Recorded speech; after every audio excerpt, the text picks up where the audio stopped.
আমি তো হাসিনা সরকারকে স্বৈরাচার বলি, ব্যর্থহীন ভাবে বলি, সেটার সঙ্গে যদি আপনি একমত হন তাহলে definitely Hasina is a better স্বৈরাচার। আচ্ছা, আমি খুব মনোযোগ দিয়ে প্রধানমন্ত্রীর সংবাদ সম্মেলন দেখি, তার একটা বড় কারণ হচ্ছে বিনোদন। আমাদের বিনোদনের অভাব আছে এবং আমি এই সংবাদ সম্মেলন থেকে যথেষ্ট পরিমাণ বিনোদিত হই। বিনোদনটা এ কারণেই যে একটি ছোট্ট মিষ্টি প্রশ্ন, যে প্রশ্নটি আসলে প্রধানমন্ত্রীর অত্যন্ত মনোপুত হবে, এরকম একটি প্রশ্ন করবার আগে দীর্ঘ সময় ধরে প্রধানমন্ত্রীর নানা রকম প্রশংসা করা হয়, এমনকি আঞ্চলিক ভাষায় মানে আমি আসলে বলেই ফেলি, এই বেডির সময় ফসল ভালো হয়, এই মানুষটি ম্যাজিক লেডি, এই ধরনের কথাবার্তাও খুব চমৎকার ভাবে বলা হয়। এবং আপনি অস্বীকার করবেন বলে আমার মনে হয় না, ওই সময় তো ক্যামেরায় ওনার ফেস ধরা থাকে, ওনার যে উচ্ছ্বাস, আনন্দ এবং চাপা গর্ব আমি দেখি, তাতে আমার মনে হয় চাহিদা যোগানের একটি চমৎকার আয়োজন সেখানে হয়। একটা কথা খুব স্পষ্ট, প্রধানমন্ত্রী যদি সত্যি সত্যি না চাইতেন যে এই স্তুতি স্থাবকতা চলতে থাকুক, তাহলে কারো ঘাড়ে দুটা মাথা নাই যে সেই স্তুতি করবে। উনি ভালোবাসেন বলেই এই স্তুতিগুলো হয়। এবং প্রশ্নগুলো আপনি লক্ষ্য করবেন, ধরুন যখন আমাদের একজন শীর্ষস্থানীয় পুলিশ কর্মকর্তার দুর্নীতি নিয়ে পাতার পর পাতা রিপোর্ট প্রকাশিত হলো, আইনজীবীরা দুদকে গেলেন, আইনজীবীদের মানে বিষয় আমলে নিয়ে দুদক তদন্তেও নামলো, প্রধানমন্ত্রীকে নিয়ে তো এই প্রশ্ন করাই যেত। কেন করা যেত আপনি প্রশ্ন করতে পারেন, যেটা তো আসলে প্রধানমন্ত্রীর দায়িত্ব না, এটা দুদকের দায়িত্ব, পুলিশ আইন শৃঙ্খলা রক্ষাকারী বাহিনীর দায়িত্ব, উনি কেন এটার মধ্যে কথা বলবেন? এই কারণে এই যে বাংলাদেশের প্রধানমন্ত্রী যেহেতু মশা মারার কৃতিত্ব থেকে শুরু করে মানুষ হত্যার বিচার পর্যন্ত সকল কিছুই, আপনি এত চমৎকার বলেন, আসলে শুনতে ইচ্ছা করে, কিন্তু একটা প্রশ্ন না করে পাচ্ছি না। আপনার কাছে কি মনে হয় যে আপনি উচ্চ পর্যায়ে পুলিশ কর্মকর্তা যাকে বলছেন তিনি আসলে অবসরপ্রাপ্ত কর্মকর্তা, এবং তার কেস যে দুদকে নেওয়া হয়েছে সেটা প্রধানমন্ত্রীর জানার বা এপ্রুভালের বাইরে, এইটা আপনি মনে করতেছেন? না, তার জানার বা অ্যাপ্রুভালের বাইরে না, কিন্তু তিনি জেনেছেন এবং অ্যাপ্রুভ করতে বাধ্য হয়েছেন। কারণ এইটুকু আইওয়াশ না দিলে না না না এখনো চোখের পর্দা কিছুটা আছে, ওই পর্দা। তবে উনি মানে পুলিশ কর্মকর্তার কথা বলছি, উনি কতটা খোলা হাতে বের হতে পারবেন সেটা একটা প্রশ্ন।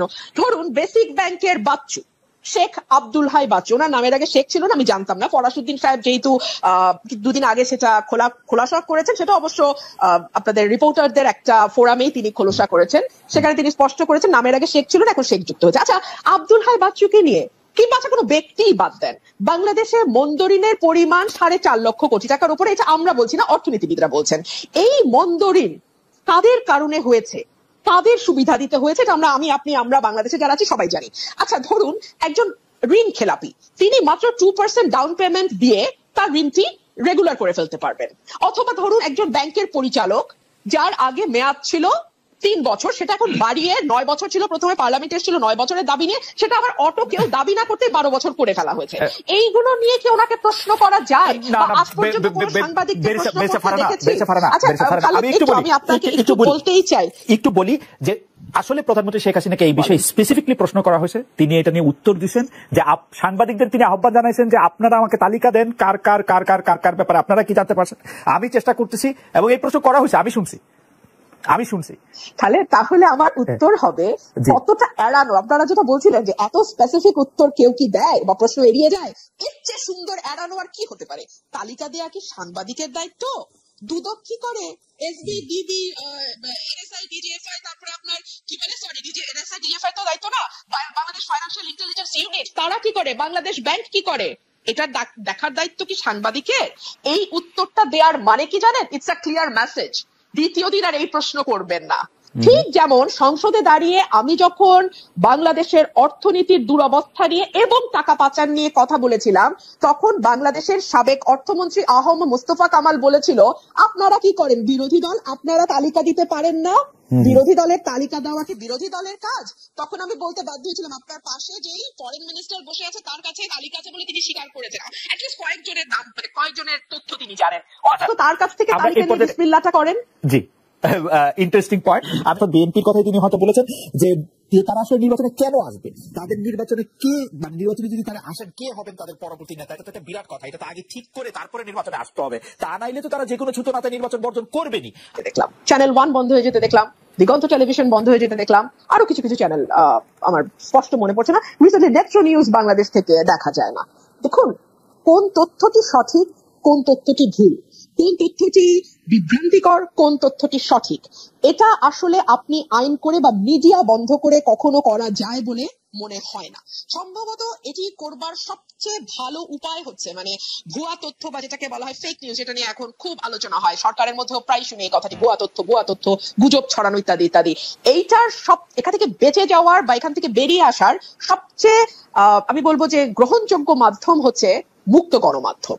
আপনি গণমাধ্যমকে স্বাধীন করে দিন, আপনি তাকে লিখতে দিন, তাকে তথ্য প্রকাশ করতে দিন। দেখুন, প্রধানমন্ত্রীর প্রেস কনফারেন্স নিয়ে আজকে আলোচনা শুরু হয়েছিল।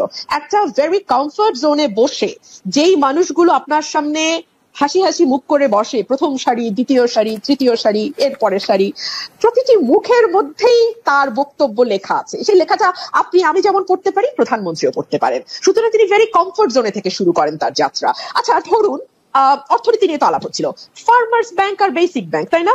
এই ফার্মার্স ব্যাংক নিয়ে আমি কি বলছি সেটা তো একটা বিরোধী দলের কর্মী, অনেক কথাই বলি, বাদ দেন। আমাদের সাবেক অর্থমন্ত্রী আবুল মাল আব্দুল মুহিত বলেছিলেন আস্ত একটা ব্যাংকেই গিলে ফেলা হচ্ছে এবং এই ব্যাংকটা করাই হয়েছে লুটপাটের উদ্দেশ্যে, এই ফার্মার্স ব্যাংক। মহিউদ্দিন খান আলমগীর টিকির একটা চুলো ধরা পড়েনি, তো সেটা নিয়ে কি কোনোদিন ভুলেও কোনো সাংবাদিক প্রধানমন্ত্রীকে প্রশ্ন করা তো দূরেই থাক, কোন রকম কোনো আলোচনা আশপাশ দিয়ে কথা না কিচ্ছু হয়নি তো?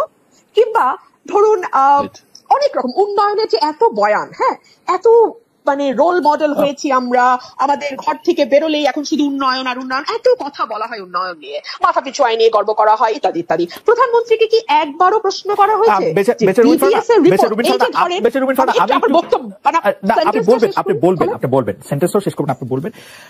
আপনি সংসদ সদস্য ছিলেন, সংসদে আপনি 4 বছর থেকেছেন। আমি দায়িত্ব নিয়ে বলছি, আমি জেনে বলছি, আপনার বক্তব্য প্রধানমন্ত্রী শেখ হাসিনা উপভোগ করেছেন। আপনি তাকে তীক্ষ্ণ ভাষায় সমালোচনা করেছেন, প্রশ্ন করেছেন।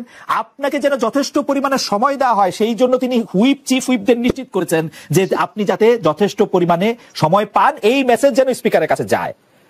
এই কারণ তিনি হচ্ছেন যে মানে ব্যাপারটা কিন্তু আপনার কথাও যে তিনি খুব মানে আপনি যেটা বলছিলেন যে খুব মুগ্ধ হয়ে খুব একটা ফেভারেবল পজিশনে বসে, ব্যাপারটা কিন্তু এরকম না। এবং আপনি যেই কথাগুলি বলছিলেন আমি শুধু মন্তব্যটি করে রাখি, সেই প্রশ্ন করা হয়েছে ফার্মার্স ব্যাংক নিয়ে, তাকে প্রশ্ন করা হয়েছে, মহিউদ্দিন খান আলমগীরকে নিয়ে প্রশ্ন করা হয়েছে, এই প্রশ্নগুলি তাকে করা হয়েছে আসলে। তাহলে আপনি যদি আমার বাক্যটি শেষ করতে দেন তাহলে যে সুবিধাটা হয় আমার মনে থাকে না। ধরেন আমি ভুলে গেছি, দীর্ঘ আলাপ করেছেন তো আমি আমার কি বাক্য বলতে গেছি আমি ভুলে গেছি, আপনি এই মুশকিলটা হয়। যদি বাক্যটুকু শেষ করতে পারলে তখন একটু সুবিধা হয়। আচ্ছা আমি ছোট বাক্য ব্যবহার করলে সুবিধা হয়, বড় বাক্য হ্যাঁ উন্নয়নের বয়ান, জি উন্নয়নের বয়ান, কি করব বলেন, আমার বাক্য একটু লম্বা বাক্য, হ্যাঁ ছোট করে বললে আমার একটু ইন্টারাক্ট করতে সুবিধা হয়। মানে বুঝতেই পারেন ফারহানা, আমি আসলে বেতনই পাই এর জন্য। আপনি কেন জানি আমার কথাতে ইন্টারাক্ট করতে খুব ভালো লাগে। না কারণ কিন্তু আরামসে বলেন, এর একটা কারণ হতে পারে যে নাইম বাইরে আমি ইন্টারাক্ট করতেছি সেটা আপনি শুনতে পাচ্ছেন না, এটাও হতে পারে, মানে এটা টেকনিক্যাল একটা ফল্ট আমাদের। খুব ভালো শুনতে পাচ্ছি। Okay please continue, please continue. উনাকে আপনি কোনো প্রশ্ন করেননি, পরের দফায় 2 দফায় কোনো কোশ্চেন করেননি, প্লিজ এটা আবার দেখেন আবার একটু আপনি। ঠিক আছে, উন্নয়ন নিয়ে দীর্ঘ বয়ান আছে এবং তার যে বক্তব্য তিনি দিয়েছেন সেখানে তিনি এক জায়গায় দাবি করেছিলেন মাতৃমৃত্যু, শিশু মৃত্যু এবং গড় আয়ু 3টি বেড়েছে। বিবিএস এর রিপোর্ট বলছে এই 3টি আপনি যদি 2021 সাল থেকে শুরু করেন ক্রমাগত মাতৃমৃত্যু বলেন, শিশু মৃত্যু বলেন এবং গড় আয়ু কমে আসা বলেন, আমাদের সূচকগুলো খারাপ অবস্থায়। এগুলো নিয়ে তাকে কোনো প্রশ্ন করা হবে না। কিংবা ধরুন আমাদের যে গিনি সহ বৈষম্য বাড়ছে, এই বিষয়গুলো নিয়েও কখনো তার দৃষ্টি আকর্ষণ করা হয় না। সংসদে হয় কেন?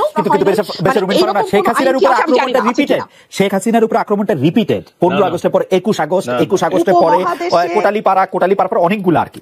যাই হোক, আমি যে প্রশ্নটি করতে চাইছিলাম সেই প্রশ্ন, বিলিয়নিয়ার উৎপাদন করে এবং ফোর্বস পত্রিকায় সেই বিলিয়নিয়ারের ছবি ছাপা হয়। আমরা এখন এতই উন্নত জাতি, কারণ 50 বিলিয়ন ডলার একটা খাত থেকে এক্সপোর্টও করে বেরসা ফারহানা, 50 বিলিয়ন ডলার একটা খাত থেকে এক্সপোর্ট করে। নো ডাউট 50 বিলিয়ন ডলার একটা খাত থেকে এক্সপোর্ট যে দেশে হয় সেই দেশে বিলিয়নের আরো কয়েকজন থাকার কথা।